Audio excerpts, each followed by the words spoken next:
Recording start. Hey guys, Loco here. Recently we witnessed SKT getting 3-0'd in World Finals by Samsung. SKT getting swept was a surprise for many. I mean, personally for me, I did not expect it, and it left the world asking, is SKT's Dynasty over? I think a lot of you guys are pretty curious on why SKT lost and what's next for them in terms of roster, so let's try to figure out what happened during Worlds. First of all, I want to dispel the notion that Faker's skills are declining. In my opinion, Faker was by far the best player at Worlds, and he was the sole reason that SKT even made finals again. He was consistently winning lane and affecting rest of the map, and he was very clutch whenever SKT needed him to be. They were so behind in a lot of their games, and some of the super plays that Faker made, if not for them, I think they would have been out in maybe even quarters. So why was SKT struggling so much? To start it off, it comes from the underperformance of their bot lane. At SKT's height, they boasted the best bot lane in the world, but during 2017, maybe it was the Invent scandal, or maybe it was getting burned out, Bang and Wolf played nowhere near their peak forms.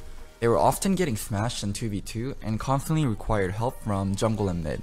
Worst of all, in a meta where range Ardent supports reign supreme, they often played Bond of Stone melee supports that can't proc Ardent efficiently. SKT also played very off meta throughout the whole tournament. With confidence lost in bot lane's ability to build a lead and snowball, they often relied on Huni to be the winning side lane.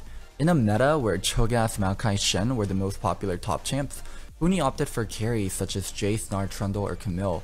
This often meant SKT's focus would be on top side of the map, leaving bot lane to either get pushed in and lose turret or doped by enemy jungler and mid.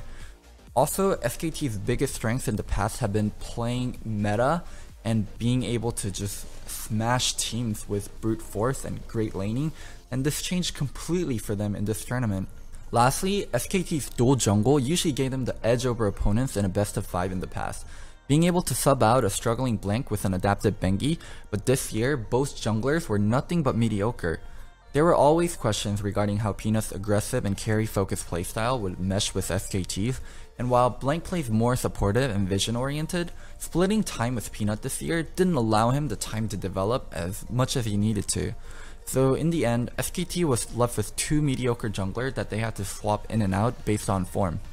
With all the factors mentioned above, SKT still held on and won miraculous fights late game despite some terrible early starts, and it was just enough to bring them to finals. But versus the well-oiled machine that was Samsung, boasting the best bot lane and the AD in the world right now with Ruler, SKT's current form was nowhere near good enough to challenge Samsung, and they got 3-0'd. So is SKT's Dynasty over? In my personal opinion, SKT's Dynasty is nowhere near over.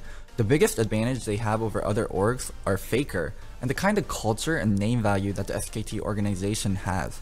Long as they're able to retain Faker and Goma, they shouldn't have any problems rebuilding their roster. I would love to see SKT pick up huge building blocks from either Longju with Prey and Gorilla, or KT such as Smeb and Score, and fill out rest of their roster with upcoming talents.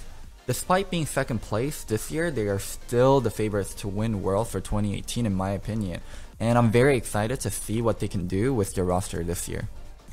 Thank you guys so much for watching the video. I'm so excited for 2018. With SKT's downfall and franchising coming into NALCS, I can see the next year for League of Legends being one of the greatest yet. I'm just so excited to see what happens in NA, see what SKT does with their roster, and see what a lot of the Korean teams do.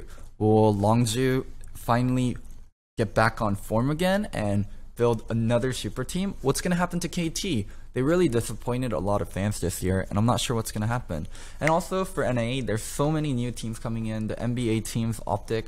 I'm so excited to see how they're going to build some of the roster, and I'm so curious if they can challenge the beast of C9 and TSM.